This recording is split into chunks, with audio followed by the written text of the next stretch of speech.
It happened to me again. It happened to me again. I got another one of these messages that starts out with, I hate to tell you, but...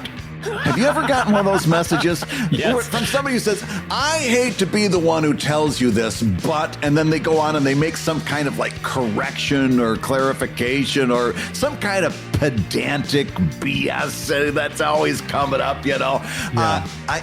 Could I just put something out into the world? Could I just step onto my soapbox just for a moment here? Oh, please do. ComicLab? Please do. Yes, please do. If I could, just, if you find yourself as a person, as a human being with a beating heart, if you find yourself writing out a message at your keyboard, I hate to be the one who tells you this, but the next key that you should hit is the delete key. All right? Because I got news for you. If you hate to be the one to tell me this, that's nothing compared to me hating to be the one who has to listen to it. I don't want, listen, I speaking on behalf of all of the people in the world who don't accept one spelling for every word, and I'm one of those people. I think that there should be multiple spellings for every word because I come up with all of them on the fly.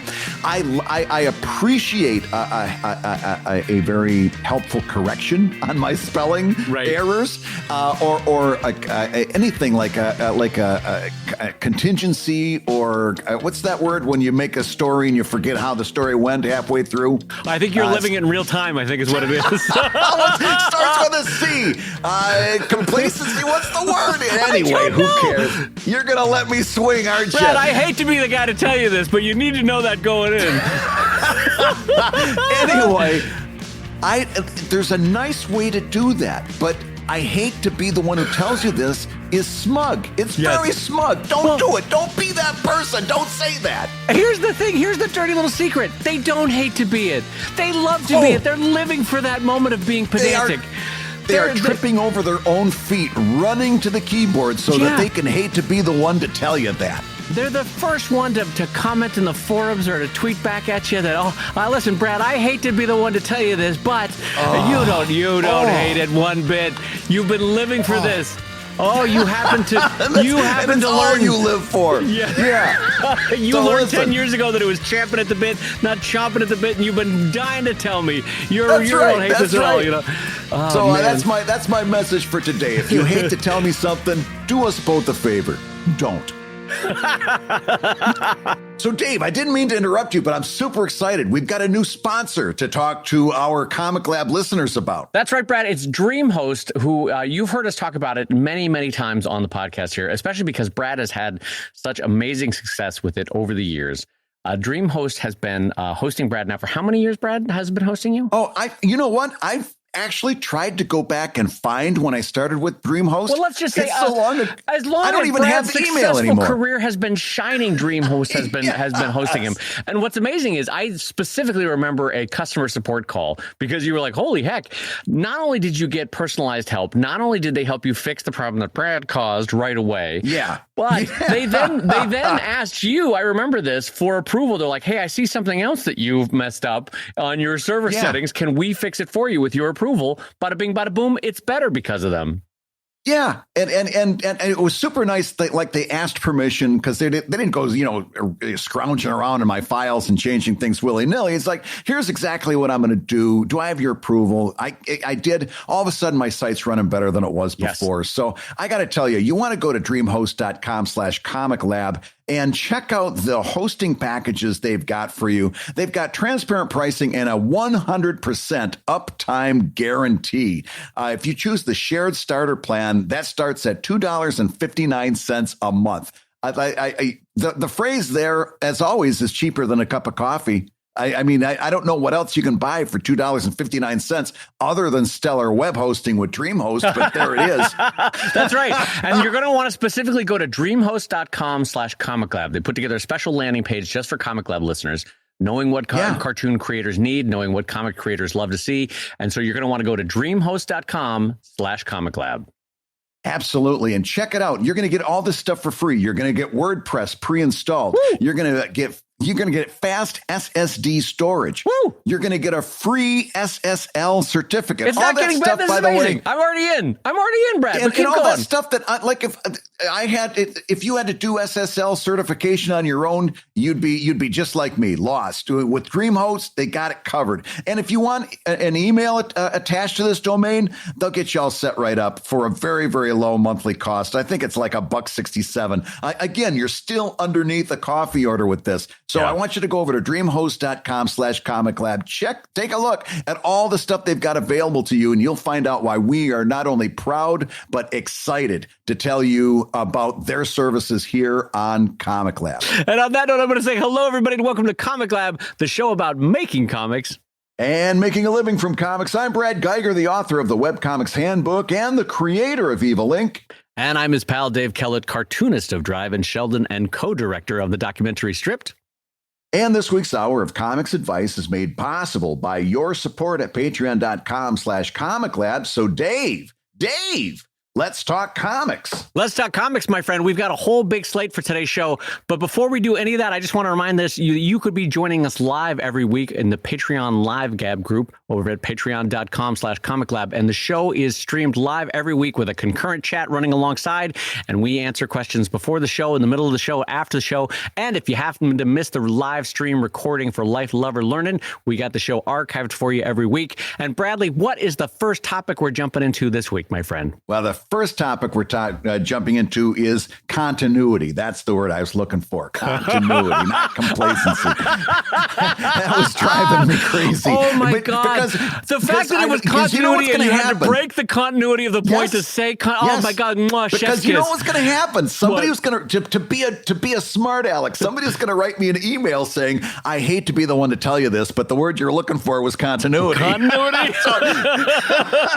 So none of that. But listen, we've got a great question that came in from one of our Patreon backers, Martin, who says, I'd love to hear your thoughts on print on demand as an option for selling one's comic in print form. I haven't been able to find a podcast where the topic has been discussed more than in passing. My impression is that you guys are not big fans of it, and I'd love to hear more of the reasons behind it.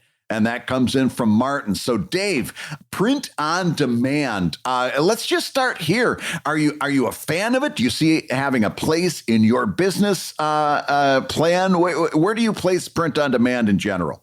Well, I have to say, I will defer mainly in this conversation to my good friend Brad Geiger, who has done it more. I have not done it in my career, mainly because I sort of rolled the dice on my first book and paid up front for a 4-color offset printing of the book. It is a much bigger outlay up front. I was much more on the hook. I had a good job at the time when I did it. I was still working 9 to 5 at Mattel at an annual hourly rate. And so I had a good salary and I was like, you know what? I'm going to take a risk on myself. And so I paid for offset. And long story short, the only reason I mentioned that is because of that first one that has sort of bankrolled the next book. And then that bankrolled the next book. And then eventually distributed fundraising came along and now Kickstarter is funding my book. So I have not done print on demand just because the margins are better on 4-color offset if you have the storage, if you can do the shipping, if there's a couple of ifs that have to line up right for you, if you're an apartment dweller in a very small apartment in a dense city, 4-color offset is not necessarily for you because where are you going to store them? How are you going to do the shipping? Is it annoying to carry those packages down the 4 flights of stairs that you have if you don't have an elevator in your building? What I'm getting at is there's a lot of ifs that have to line up. But in those cases, print on demand might be for you. And Brad has the better way of describing what print on demand is and how it works and how you do it. Well, yeah, let's talk about this because I love this topic. First of all, I've seen a little bit of an uptick in people talking about print on demand, particularly on TikTok, where I've seen it a couple of 2-3 times being talked about as passive income. Like, hey, are you looking to increase your hustle? Well, print on demand is a great way to increase your passive income. So let's talk about what print on demand is. First, if you've never heard of it, what it is basically you upload your book, usually as a PDF, to a third-party provider, and then what they put it out on a store, you point people towards those store, and every time somebody buys a copy of the book, they print one copy of the book and send it off. then they'll cut you a check for your cut, right? Your quote unquote royalty, the money that's left over after they subtract the costs and their profit and the shipping. Then you get a small portion of what that is. Print on demand does not work for most independent creators for the simple reason that they haven't really built their brand yet, right? POD is not going to work for you if you haven't built your brand. Nobody's looking for your book so much, okay? And the irony is, once you have built your brand, you don't want to touch POD with a 10-foot pole because you can get much better profit margins, like Dave just kind of intimated. You can get much better profit margins from offset printing. So let's talk about this. And now that we've set the stage, let's talk about this in a little bit granular level of detail. There's actually 3 players at work here, okay? You've got offset printing, which Dave described. You buy in bulk, and they ship you pallets full of books that you then send out. They're going to print that on a printing press. They're usually going to use a CMYK printing process, and the quality and the binding and the add-ons that you can do, like spot gloss and, you know, a ribbon, metal foil or ribbons. Yeah. They're going to be very, very much higher quality. You can print a better book on offset. The downside of that is that you got to pay up front and buy in bulk. The upside is you can make a much better profit margin with an offset printer. And for a Kickstarter, the offset choice for me is about the only choice, except for a couple of special circumstances, because you're looking to generate the largest profit margin, and that's going to be offset print. Agreed. On the other side is print on demand, but there's actually something in between we need to talk about first, and that's digital printing. Okay. Digital printing is very close to the same print process that print on demand uses. Print on demand uses a digital printing process. But that doesn't mean that all digital printers are print on demand. This is going to start to sound like an SAT question, but hang with me. You can reach out to a printer. Your offset printer may offer digital printing solutions. Okay. And digital printing can often be pretty good quality. You can get better paper quality than you do from print on demand. You can often get some very good binding and some of those extra add-ons we talked about. A digital printer can offer very good quality. I'm kind of a curmudgeon because I always think that offset is a little bit better across the board. Right. But listen, digital printers have made really big strides in quality. And so you can work with a digital printer. But again, you're going to be in that situation where you're probably going to be buying in bulk, but it's not going to be quite as expensive as offset printing is. Can I posit one thing, Brad, and you can tell me what your thoughts are? The lowest quality 4-color CMYK process is increasingly close to the highest quality digital printing. And by I think that, that's I mean, a fair thing to say. So if you're printing what I would describe as a very basic, maybe soft cover book with limited color palette or definitely with black and white, I have to say digital printing in our lifetime has gotten infinitely better than it was, such that it's kind of getting close to the lowest quality CMYK book, which I'm saying is a compliment, not as a shot at anybody. I'm saying if you're doing a basic book, actually digital printing has gotten really good. Particularly black and white. And take color out of the mix, and digital is right up there, right? So that's the next thing you got to realize. But again, you're probably going to be buying in bulk. Okay. Print on demand is way on the other side. That uses a digital printing process. And because it's one size fits all, you don't have hardly any choices in things like paper quality, binding.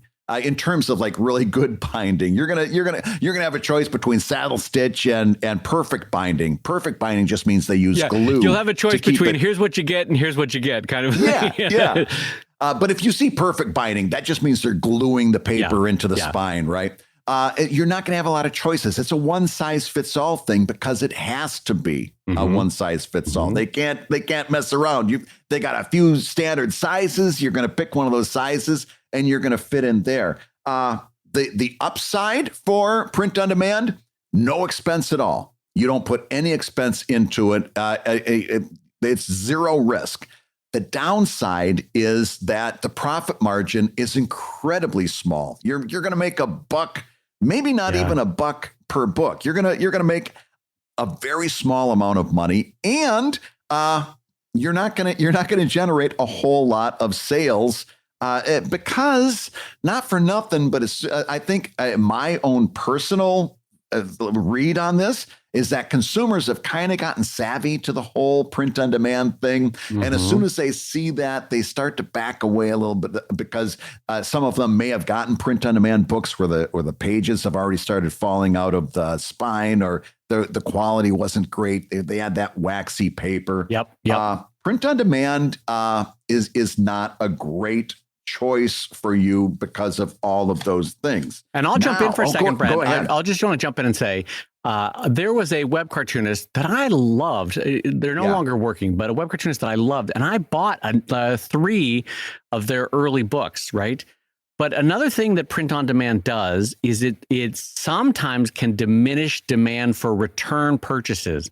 Because I bought their books. I loved their work. I did not love the books. The books were of such low quality, frankly, that I was like, why am I spending money on this? And so, however, there were people that were putting out money for beautiful books in webcomics that I was like, these are lovely. These are, it's 4-color. These are gorgeous offset print. I'm definitely going to buy that one again, And so there is also the question of investing in yourself for the long term, because you're sort of marketing your future book with your current book. And so print on demand doesn't do a great job of representing the best you, I think. Oh, let's talk about that. I'm so glad you brought that up, because I've seen this happen a few times in independent comics where the person uses you see this quite a bit. Every now and again, somebody says, hey, I'm doing a Kickstarter for a book. And you see that it's only like $1,000 or a couple $1,000, right? And you start to think to yourself, how can you possibly service this Kickstarter with a goal that's only $1,000? And you see that they just barely reached their goal, or they went past it by a couple hundred. And you come to find out in some of those cases, I can't speak to all of them, but the ones that I followed up with, they're using print on demand to service the Kickstarter. Oh, okay. Really? And I'm going to tell you right now, I think that's a terrible, terrible idea. And I'm going to tell you why. Because like Dave just said, by and large, these print on demand services are not yielding really great quality books, right? That's not what they're about. When you think about it, when you're going to a one size fits all kind of outfit, they're not focused on quality. They're focused on the long tail of marketing, getting a whole bunch of people. They're focused on getting 1 million people that just buy one copy of one book from one author across a different million different iterations. So stop and think about this. Think about the amount of work that it takes to turn a viewer into a reader. Right? Somebody that just sees you on social media, you turn them into a reader. We've spent a couple hundred episodes talking about how difficult that is to do, just to convert somebody from a casual bystander into a reader. Now, think about the amount of work that it takes to turn that reader into a fan. Now they're invested in you, but that took an enormous amount of work, right? Now, think about the amount of work that it took to turn that fan into a backer. And here we'll talk about Kickstarter. We've said on the show before, you got to send that message out. They got to hear it 7 times before they take action, right? You've worked an amazing amount of work all this time, all this work that you've done. You've done an amazing amount of work. You finally turn that person into a backer. They back your Kickstarter and you send them a low quality print on demand book. Here's what happens. And I've seen this happen. Here's what happens. That person never comes back. That person gets burned once and will never back you again. And they might not even tell you. They'll just go quiet. They just won't back again. You know. Why would they start a fight? They listen. Every once in a while, Dave, you'll get an email from a disgruntled fan, and they'll say, "I hate to be the one to tell you this, but you caught me right as I was sipping my coffee. Damn it!" But no. And again, we're making the distinction here between print on demand and a high quality digital printer where you're making the choices to get better quality paper and doing all of those things that make this a better product. We're not talking about digital printing. We're talking about people. And again, by the way, all that stuff also brings your cost up.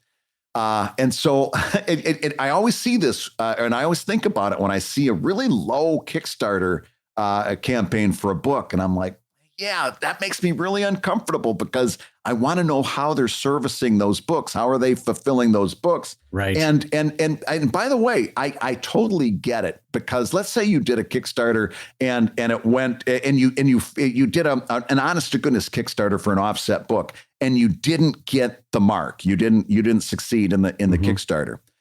It's very, very understandable to do a Kickstarter for maybe a quarter of that amount and just do a print on demand. And now you've succeeded. You get your Kickstarter and you send the books out. But then the next time you do that Kickstarter, maybe half the people show up for the same thing. Right. That's cutting your own throat through making some short-sighted decisions. And that's sort of been my response with people who even do storefront POD is that, yes, you might capture them once, you might capture them twice, but eventually people go, I don't know about that. I've spent the money. I wanted to support this comic, but these are not great books and they don't last. They, know, because every POD books, unfortunately, like Brad said, because they're not bespoke and they're not being watched over by a print master, they're just being churned out on a machine, one of a million variables that gets churned out by Amazon printing or this or that. And so they just don't tend to hold up well. And so even if you're offering these as your standard fare in your store, the problem you will suffer over time is that they just don't hold up well to encourage people to come back for a second purchase or a third purchase. I go back to that phrase again. The book that someone is holding in their hand now is the marketing for your next book, which is why I spend so much time really trying to make my books look and feel. Feel is important. Feel good. So that the paper stock is there, the quality of the binding is there, the look and the crispness of the printing is there. I'm a stickler for that. So far, I have not had a book that hasn't met my standards because I really try to have it where, I know Dave Kellett. I may not want this book, but I do know that he puts out a quality book, and I will get the next one. Or I guess what I'm saying is the quality of the book is never the limiter of whether someone or not is going to kickstart or back a Kickstarter of mine. Brad. Yeah. Like they know either from their own past purchases or from the grapevine, Dave Kellett puts out a good book because you don't want it to be like, I don't know about Dave Kellett. I backed a Kickstarter one time and I got a flimsy little saddle stitch thing that fell apart after 4 weeks. And it's what I'm getting at is just it doesn't help your future marketing to put that book in their hand now. Yeah, and that quality could hurt you in the long term. So here's the question that I ask myself, and that is, would I ever suggest using print on demand? Would there be some cases where I'd want to use print on demand? There's a couple actually that I would actually use print on demand, and a couple that I actively do use print on demand. Sometimes there's something that you've got that for whatever reason you just really want to have, and I understand this. I just want to have the book. I want to have it. I want to have it in my hands. I want to have a physical copy of it, and it's more about me than anything else. Right. And so like I've got the complete Greystone Inn up on print on demand. It's all black and white, which is one mitigating factor. I don't think I would have done it if it was color. But it's 4.5 years of daily comics with no breaks. So it's like, I think 350, 400 pages, 8.5 by 11. It's a hardcover. It's huge. It's the size of a hardcover POD. Yeah. Oh, wow. They do hardcover too. Okay. So it's a hardcover print, black and white. And I mainly more for myself than anything else. And I've sold 1 or 2 copies of it through the years. Not a lot. I could see something like that, which I would, and there's no demand for it. I would never be able to put a Kickstarter over for something like that. No, right. There's not enough people who want that. And it would also be cost prohibitive. It would be so expensive to print that offset. Yeah. That it's just there's no reason for it. So I put it up more for myself than anybody else, and I don't really promote it a whole lot. Every now and again, when somebody says, "Hey, where's the old Greystone Inn comic strip?" Because the site, I think, is long gone. What about that? I can always point them towards that and say, right. If you really, really want it, here it is. It's $50. Knock yourself out. Yeah. And every now and again, if I see somebody who's just starting out, just like first couple of years, and they need that little burst of positive reinforcement, and they're wondering whether a Kickstarter would take off. Right. Every once in a while, I've suggested that person just put something up, put it up on print on demand for like a month, just to gauge response, with the idea that you're going to take it down when you put the Kickstarter out there, because you don't want it competing with you, and you don't want it out there at the same time. Every now and again, somebody who's just starting out that needs to feel that little spur, or wants to gauge whether this is a good time for a Kickstarter, you'll get very, very rapid response there, because it's an instant. This thing is here now. You can buy it. Right. You can see whether you've got a big demand for this thing or not. Yeah, and my advice would be very similar to Brad's, which is sometimes new young audiences, and by young I don't mean age-wise, I mean like a young audience of like, we've been following this comic for a year or two. Sometimes your audience can sort of sense the joy and excitement of the new, and they're willing to go along and dive in like, hey guys, you can be honest about it and be like, we're going to try a POD run, because I think it'd be kind of fun just to have this in POD in book form. And if we want to try it, and like Brad said, I think for a first time sort of trial run, it can be sort of good for you, good for a new, young, energetic audience, and a good test case to be like, do I really have an audience that might plunk down for a Kickstarter? Now I know. And so if you're thinking, hey, I'm going to do a Kickstarter 2 years from now, a POD now is sometimes a good test case of like, hey, it's fun for this young audience, and it's fun for me, and it sort of gives me a trial test numbers for the eventual Kickstarter. And in that case, I think POD could work.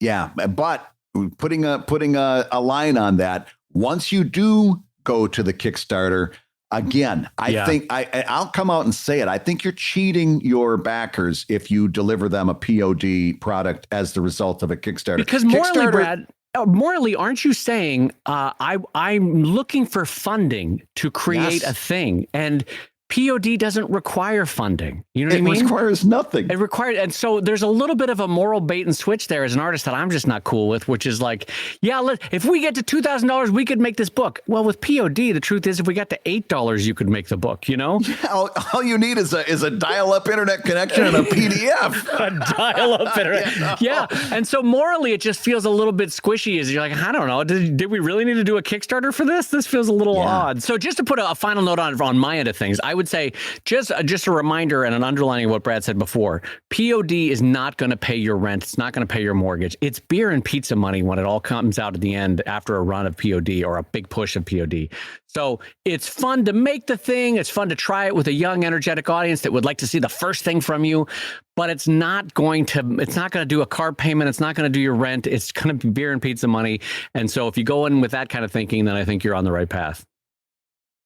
Hey, if you're listening while you work, take a minute to stand and stretch. And while you're doing that, we're going to tell you why you should join us on Patreon. When you do, you're going to get hours and hours of podcasts that we recorded just for backers. And exclusive Patreon posts that go even deeper on ComicLab topics. And access to our exclusive Discord server, which is a thriving community of professional cartoonists. So you can support the show you love and get tons of actionable resources for your own cartooning. And listen, if you can't swing a pledge this month, we get it.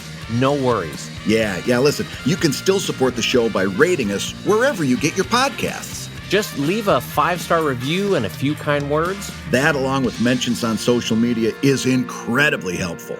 Now, everybody, let's talk comics. So, Dave, are you ready for some updates on Twitter? Oh, Brad, honest to God, can I tell you as a friend, I've been champing at the bit all week to return to that phrase, to talk more about Twitter on the show. I'm boggled by this whole process. So yes, let's dive in. Well, for our listeners, we do record the podcast in advance. So today we are taping on November 8th. So because I'm sure by the time this podcast gets out, more dumpster fire stuff will have happened. Oh my God, absolutely. I have no doubt in my mind. But in the meantime, as of today, year of our Lord, November 8th, here's where we stand with Twitter. We find out that Musk fired roughly half of the Twitter workforce in the first week of his takeover, about 3,700 employees, many of whom found out they were fired via email. Some of whom said they found out they were fired because all of a sudden they didn't have access to their software. They didn't have access to Slack servers. They didn't have access to stuff they were working on. All of a sudden their computers didn't work and bingo, you're fired. Well, it turns out in the UK, the law is you have to give somebody 30 days notice before you fire them. So his doing that on day one immediately set off a number of lawsuits in the UK, Great Britain, and Ireland, because this was against the law in terms of labor disputes. He now has to fight that. And if that wasn't bad enough, Dave, within days, he learned that some of those 3,700 people that he just fired when he walked in the door, he found out, lo and behold, that some of them were doing things that needed to be done. They actually were doing stuff, and now he's begging them to come back to work. Apparently a good chunk, if not all of the Android app team had to come back, or was offered to come back because he got rid of them too quick, which is it's just 4D chess that he's playing, Brad. We don't get it, but he's operating on a 4D chess level is what's happening. And he also fired 75% of the moderation team, which resulted in a huge exodus of advertisers. They were already on the offense, but they were needing to be assured that they were not about to place an ad for the Chevy Bolt, and the Chevy Bolt is going to be right next to hate speech, which is an advertiser's worst fear. The whole point is to get out the word. You're spending money to get out the word of your product in a positive way. And so, of course, they all pulled back on it, and he tried to blame activists for it.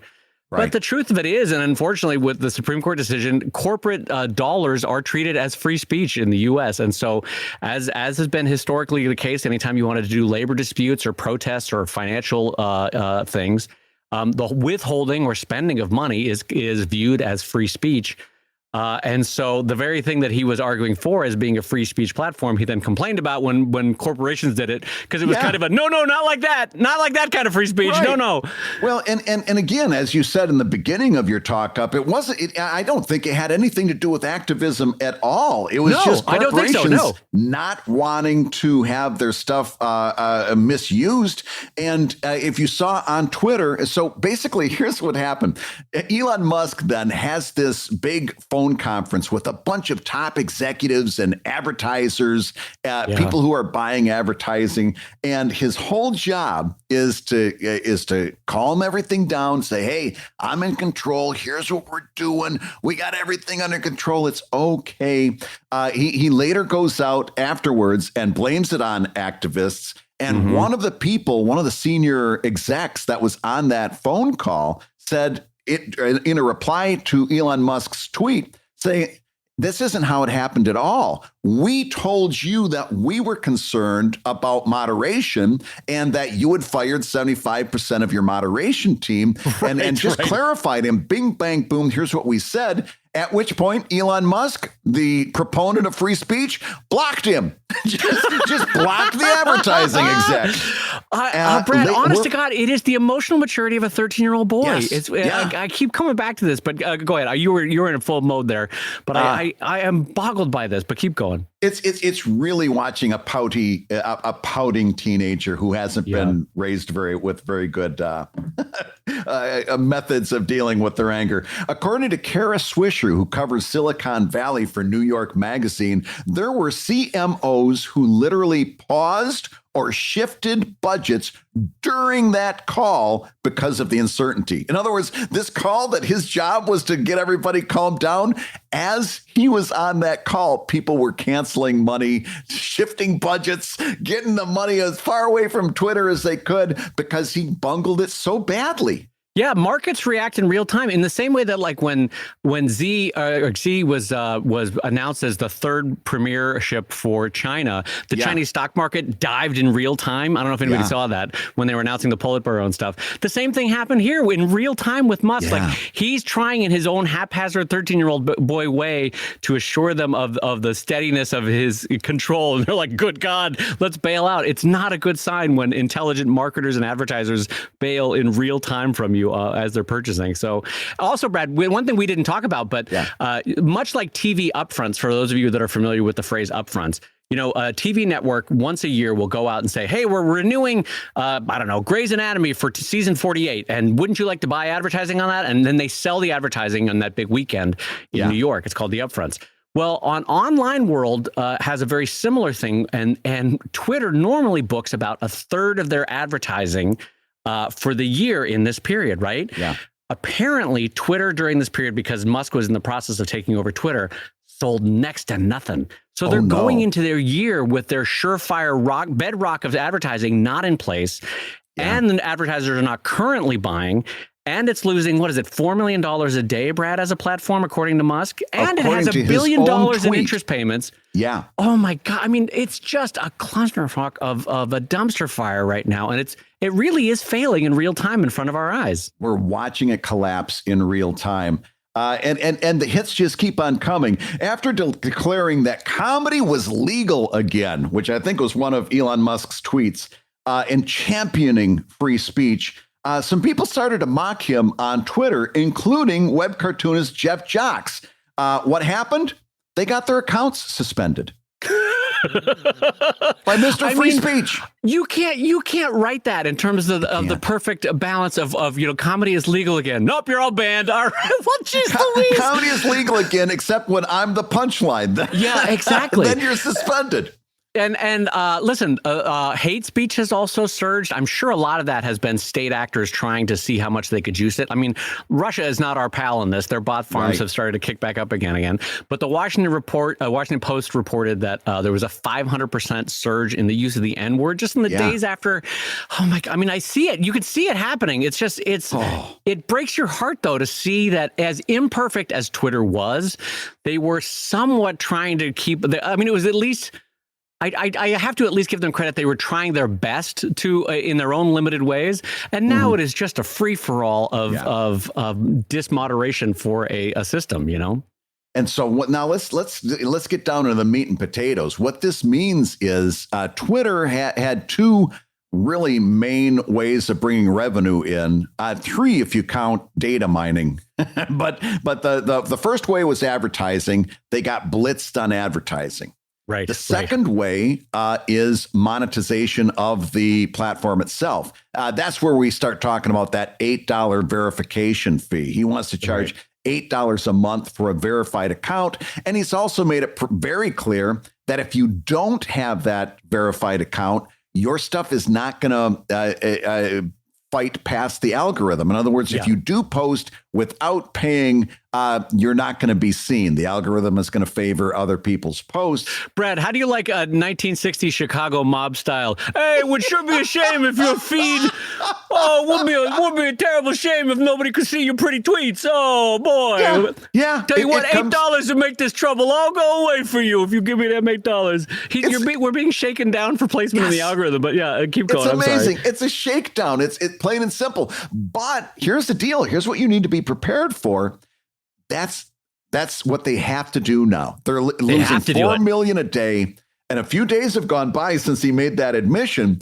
So it may be getting higher for all we know, but They're losing money. They're bleeding money, and they're not going to be able to keep the lights on for much longer. Their only choice at this point is to monetize every experience on Twitter. So you got they're going to want you to pay for tweets. They're going to want you to pay for everything that happens. In fact, I read a piece online just this morning before starting up the microphone that said that one of the plans is to put all of Twitter behind a paywall. If you want to use Twitter, you're going to have to go through a paywall to use it. You're going to have to buy your account. Which means that, of course, the other report I saw and this was MIT, estimated that in the first week, Twitter lost over 1 million users. Well, we already know, and let's jump into this to our personal aspect of being those million users, is that Brad, in a way that I thought was very admirable, took Twitter off his phone, and now it's only a unilateral or unidirectional social media for him, much like Instagram or Facebook, which I was... Honestly, when we first talked about that last week, I was taken aback at the speed and the strength of your decision, but also because I realized how strong my own social media addiction was. I mean, you probably heard it, friends, as me trying to struggle through it in real time of like, I know I need to take this off my phone, but it's hard, you know? And so anyway, I wanted to say thank you for that as a friend, genuine thanks, because you modeled for me what I needed to do, and I did it this week. I am going to keep posting on Twitter via the desktop, but I've taken both TweetDeck and Twitter off of my phone. And I have to tell you, there's a weird muscle memory that happens when I go to open my phone, and my finger literally goes to go to Twitter. And it's going to take me a week or two to shake that. But I already am realizing like, oh, hell, I'm going to have more time to create now. Yes. And that's not necessarily a bad thing. But another thing that I've done, in case this might help anyone else, on my desktop version of Twitter, I haven't unfollowed anyone, but what I did is I went through my entire list and I muted everybody that I follow, because I want to psychologically make it uninteresting for me to go to Twitter. Interesting. So, because, you know, I want to remove, basically, Brad, I'm trying to remove the Las Vegas stimulus of every time I go, like, because here's the thing, and I'm just being honest about the addiction. What do I really want here? I'm probably wanting a form of social connection. And so what Twitter classically gave me, and this is probably, if I'm being honest about it, Twitter from 5, 6, 7 years ago, I could check in on my friends and occasionally sort of overhear conversations between a friend of mine cartooning in Oregon and a friend of mine cartooning in Philadelphia, or a friend of mine in Toronto and another friend cartooning in Salt Lake. You know, wherever they were, I could hear them basically on Twitter chatting with each other and chime in with my own little witticisms. That was fun for a guy that's in his own studio 360 days of the year by himself. It was fun. And I will miss that social human interaction, right?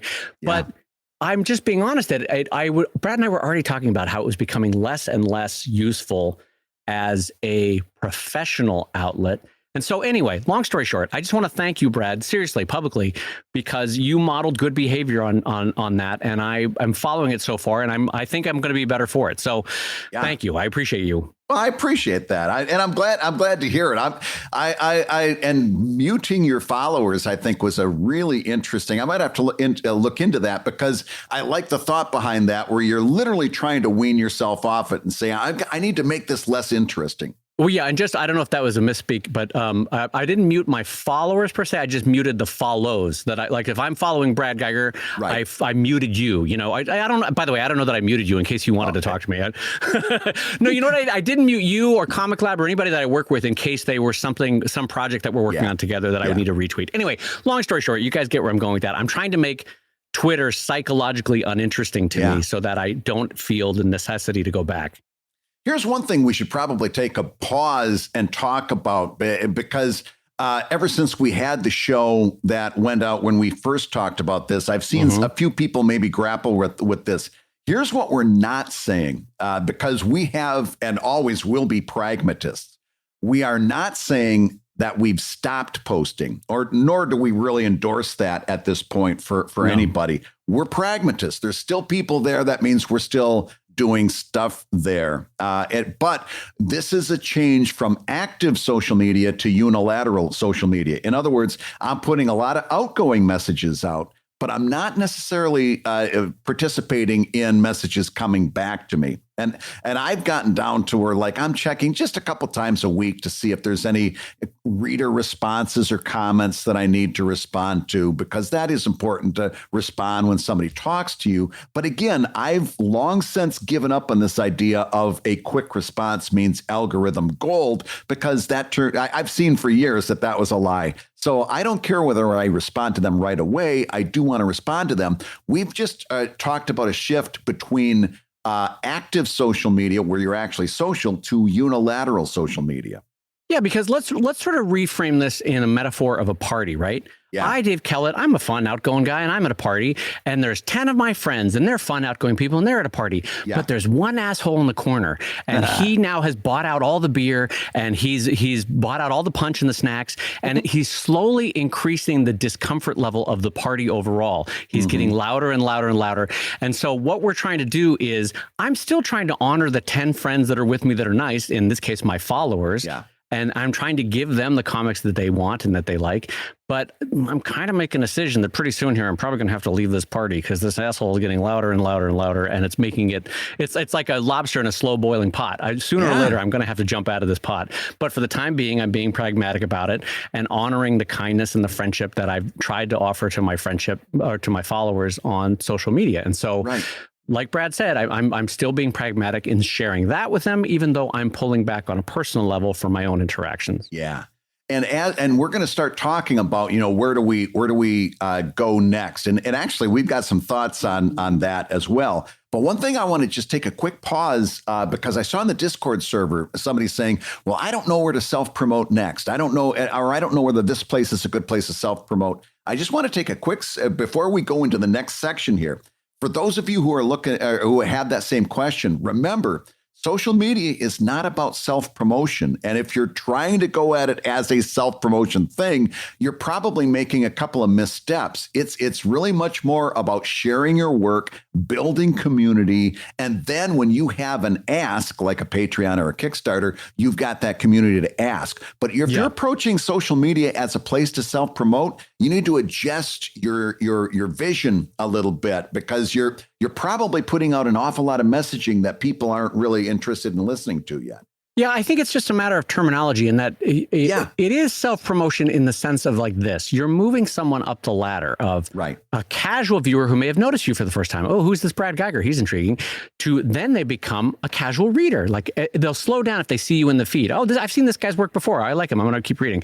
To then becoming a reader, to then becoming a fan, to then becoming a backer of some way, shape, or form, right? They're sort of moving up the ladder. So in a sense, is that self-promotion? Yes, but it's also building a relationship is another way to look at it, And so with your social media, you're trying to move them up the ladder, and also in some respects, you're going to increasingly try to move them over to your website or move them over to your mailing list, and in so doing, get them to eventually become a backer. But yes, so I'm with Brad on this, and also let's talk about this for a minute. I think there is no clear winner in the post-Twitter world in terms of where we would recommend or where the world recommends people go. Because Twitter has 300 million, 350 million users, something like that. I don't remember what it is. But so Mastodon is making a lot of noise of, we've gained 50, 60, 100,000, 600,000 people, whatever it is.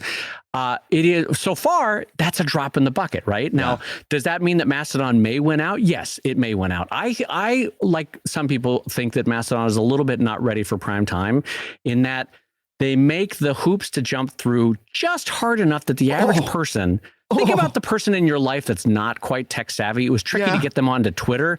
And now it's even a little harder to get them onto Mastodon. So yes, the people that are a little tech savvy and they still know how to FTP, they know how to install an RSS. You know what I mean? Yeah. I'm saying it tends to be the people that have a little bit more tech savviness are like, yeah, I get it. Mastodon, I got to choose a server, and then the server has its own rules. All right, well, I'll figure this out as I go.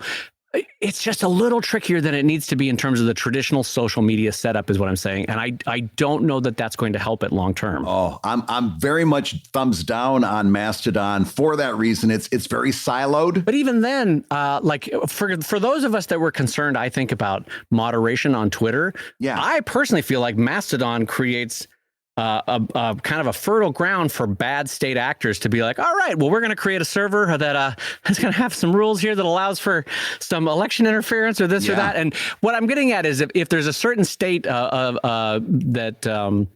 wants to interfere in the way that American social media works, I feel like there's going to be workarounds in a Mastodon system that might not have existed in a centralized Twitter system. Yeah. It's just a fear of mine. It may not come to pass, but we'll see how it goes. Pillow Fort, thumbs up or thumbs down? I mean, here's the truth: is you don't see a lot of people chatting about it. Let me give you a broader before we go into specific names. Yeah. Here's how I think it's going to go. You don't move 300 million people overnight, right? Brad and I are a little quicker on the punch in terms of taking Twitter off our phones. For the average person, it's going to take 6 to 12 months, I think, to get that Twitter off their phones. Mm-hmm. And so this process of a dying social media network effect. Because remember, network effects can work in reverse in the same way that they work in the positive. A network effect is like you go to where everyone in your life is. So if your mom and your friends and your old college buddies and your sports team are all on a network, that network draws you in because you're going to go to where the people are, right? Right. The same thing is true in reverse. As people start to leave, as Shonda Rhimes leaves, as Jeff Jacks leaves, as Dave Kellett maybe pulls back, as Brad Geiger pulls back, people start to leave a network. Right. And so as that kicks in over the next 6 to 18 months, it's going to take another 16 to 18 months to build up whatever the next one is. I think it's just going to be, there's no clear winner, I guess, is what I'm saying in this. There's no perfect Twitter alternative that you can enter your email and be off to the races and the servers are working great and you're ready to go. I wish that existed. I wish someone basically just coded a Twitter clone and was off to the races, but it's, that you can't just do that overnight. I got to tell you, in my opinion, both Tumblr and Reddit are awfully close.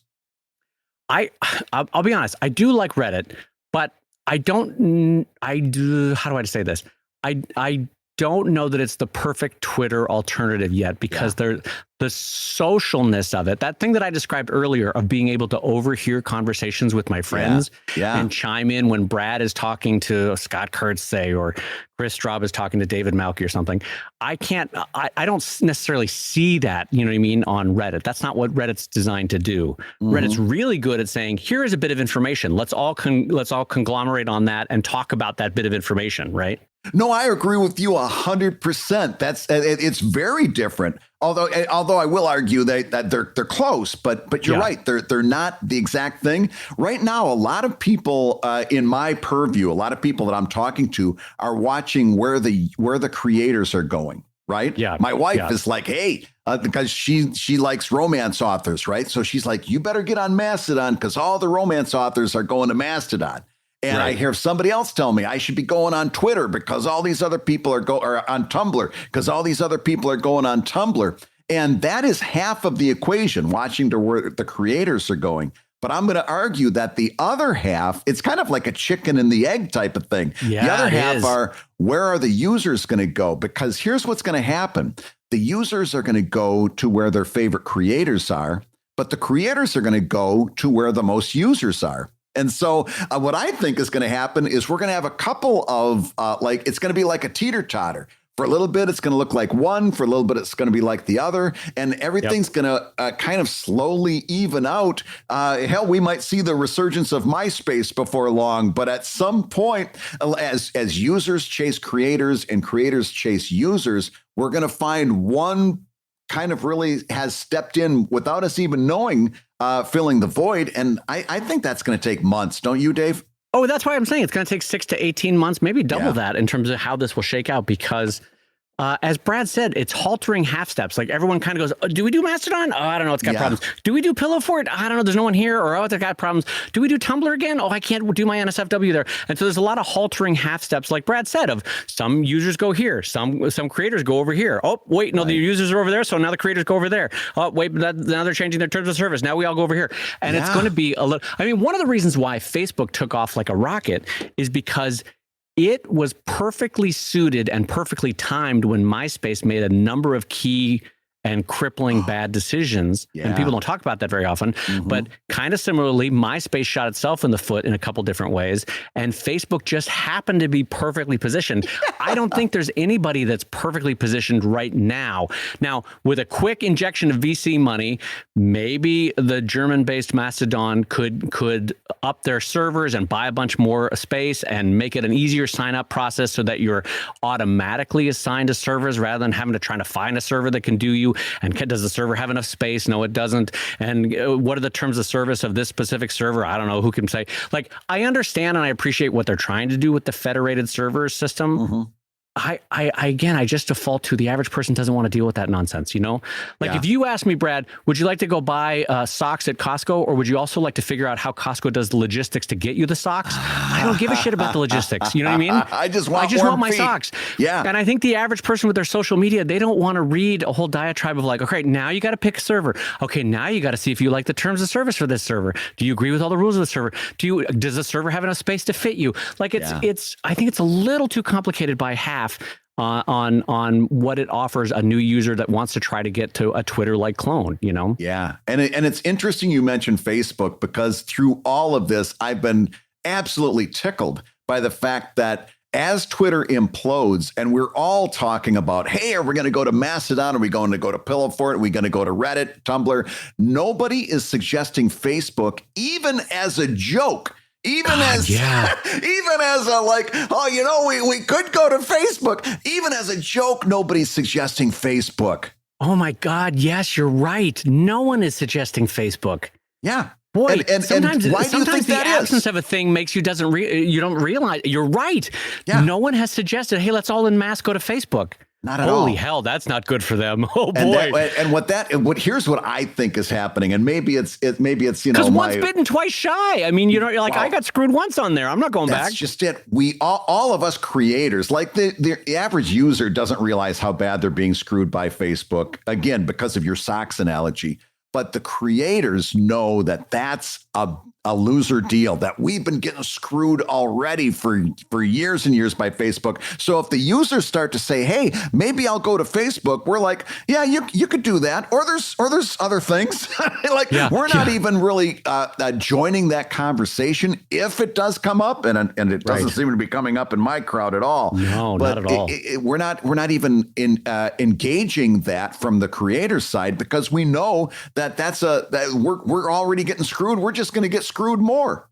So can I, from 30,000 feet, can I talk about one thing that's been bothering me, which is, and I'm not the first by any means to say this, but what sucks is when Facebook first got started, and make no mistake, Zuckerberg was imperfect from the beginning in terms of being kind of a terrible human being, but there were a lot of aspects of Facebook that worked really well at the beginning, if we're being honest about it. Yeah. There was a lot of aspects of Twitter that worked really well. It was fun. If you're honest about it, Facebook was fun when it first got started, right? Yes, it MySpace was fun when it first got started. Patreon was fun when it first got started. Kickstarter.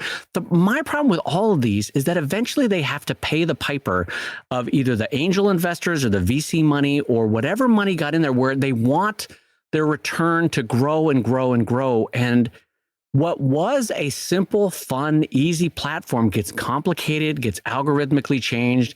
Your once chronological timeline is algorithmically driven. The ads get more intrusive and weird, and they all kind of self-break. I don't have a better word for it. They break what was beautiful about them in order to chase more dollars, and in so doing, hasten their death. Do you know what I mean? Yeah. I mean, I think if Facebook still was what it was in those first iterations, it would still be a thriving place for artists. But they had to shoot themselves in the foot to try to chase the immediate dollar, and so they killed themselves long term. Like, what? I don't have an answer for that. I'm just expressing my frustration that all of them seem to have died by the same pattern. Yeah. And a lot of that had to do when they offered the IPO and they started offering shares, because once you start becoming a company that's traded by shares, the shareholders don't care about the company. They just want growth. And if you offer, and I saw this in newspapers a lot, we had really great profit margins in newspapers for a long time. Yeah. But once those newspapers started getting shared publicly, last year you had, let's say, a 25% profit margin or a 30%, which was amazing, by the way. Yes. And newspapers had it. But the shareholders would say, great, 30 is great. Next year it's 32. Right. And then they'd start firing people and laying people off and making the paper smaller. And they just get to 32. And the shareholders would say, great, next year it's 35. And at some point, the whole thing collapses because the shareholders just want more. And at some point, there's no more. There's no more. You can't do it anymore. And that's what's leading a lot of these to go right down the pipes. And maybe, listen, I'm a huge fan of capitalism, but Lord knows it has its problems in terms of this kind of stuff. But maybe this is the kind of thing that could save Mastodon as a future platform in that it is federated. And so the data is shared, but it's not centralized, unified, and VC money or IPO injected to super growth. And so, to those people that are arguing for Mastodon, I see you, I guess is what I'm saying. I see why you think that Mastodon might be the one to go with. Yeah. I think the jury's still out because it's only a small percentage of the Twitter followers have jumped over to Mastodon. There's still a lot of different ways to it could go. But anyway, so Brad, we brought up Patreon as one that brought in venture capital and angel investing or both. I don't remember. But so my concern is we've seen this pattern happen again and again with MySpace, with Tumblr, now with Twitter, where the demand for ever increasing profits or profits of any, at the death of anything else, eventually kind of kills the golden goose, or at least if not a golden goose, a goose that laid bronze eggs. So, it doesn't have to be like they could have lasted for decades and be laying bronze eggs, but no, you had to change it to be golden egg, and now you killed the goose.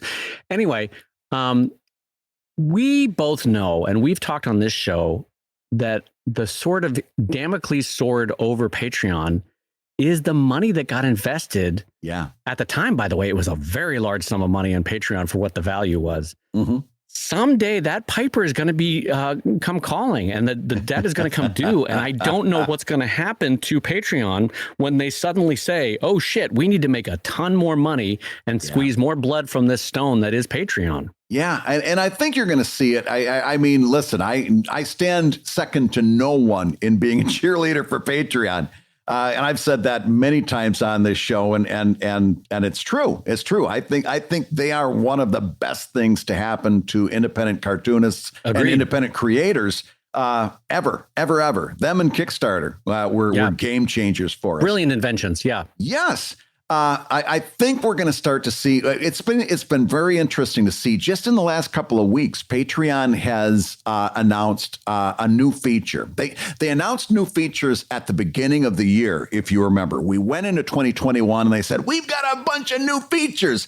And we kind of waited. And then middle of the summer, they unleashed the new features. And I love them. I love them.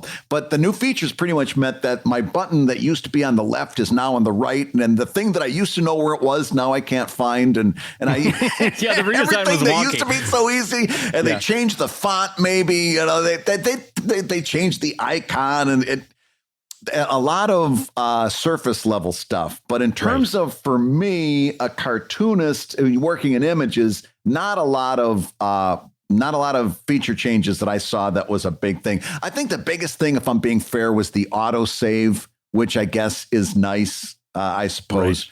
But the features from my personal one-person perspective were kind of let down. Yeah. Then and we're in November, they announced that they're going to have video hosting. Now, for people working in video, this is huge. This is a big deal. Biggie. Yeah.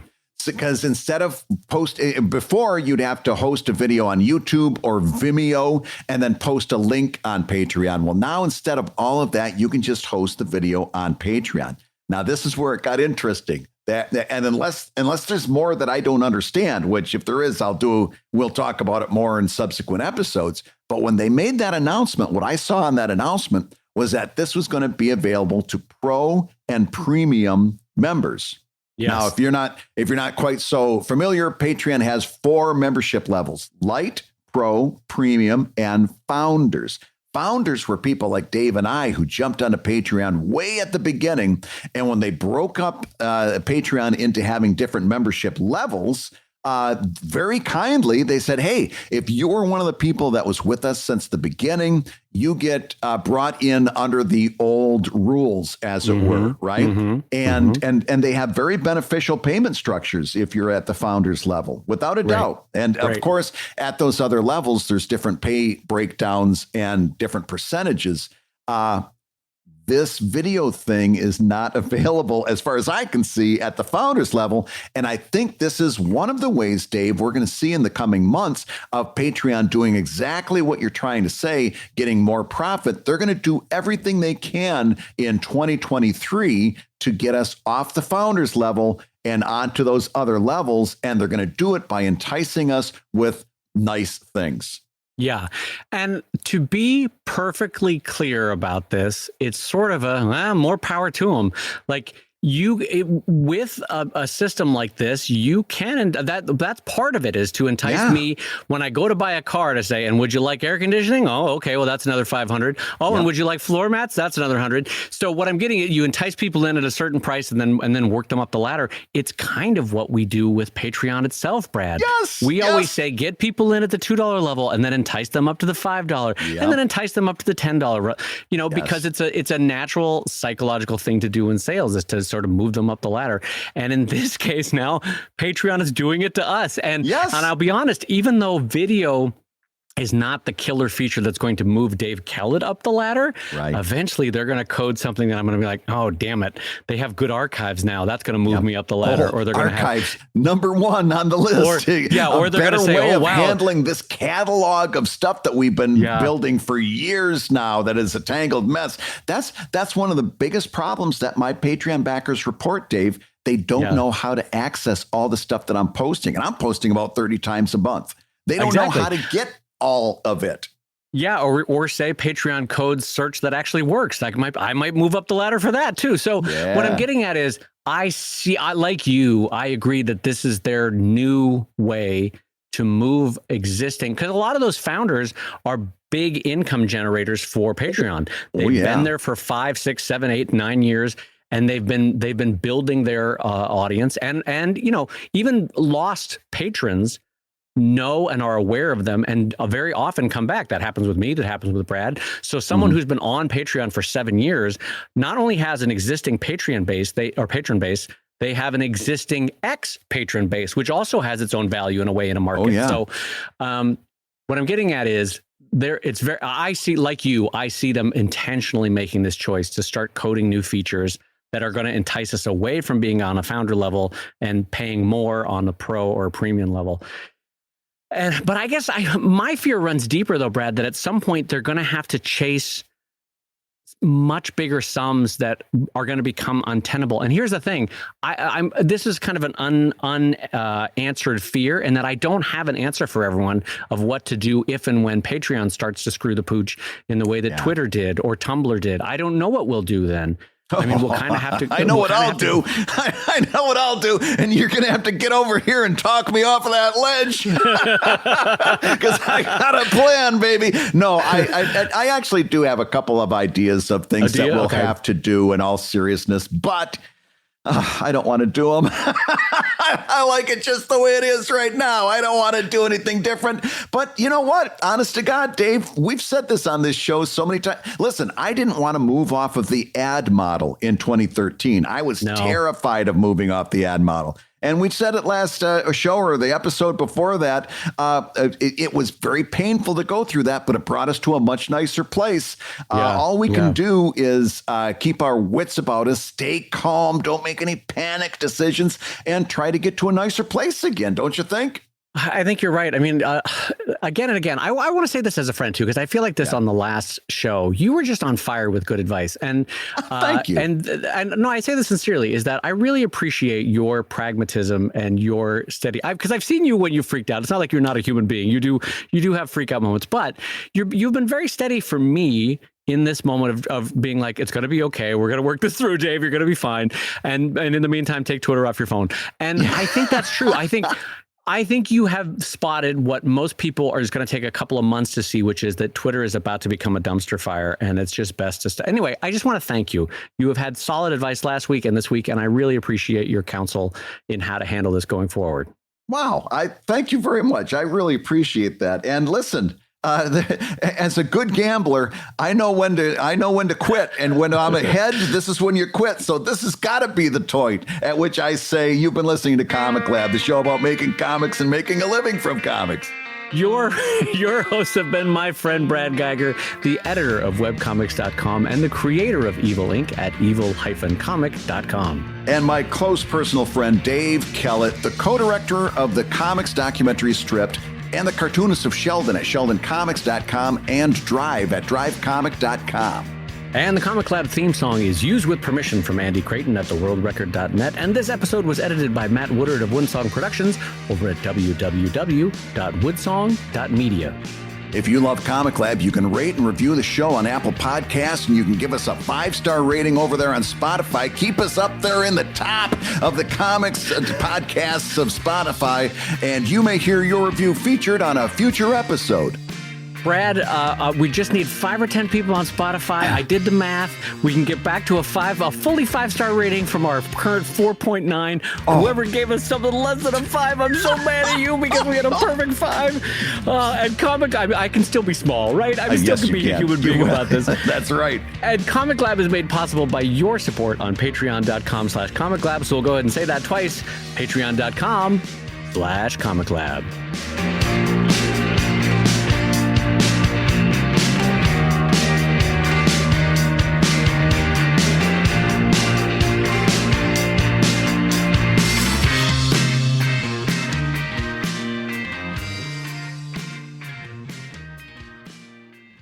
Oh, Brad, I saw you posted your new Evil Inc. comic. It looks great, my friend. I'm excited about it. Sure would be a shame if no one was to see it. I got to tell you, it would be a shame. Hey, I see you got $8 leaning out of your pocket there, Brad. I tell you what, we got a way that can make that comic appear in front of all sorts of people. Let me just see that $8 real close, real quick. How about that, my friend?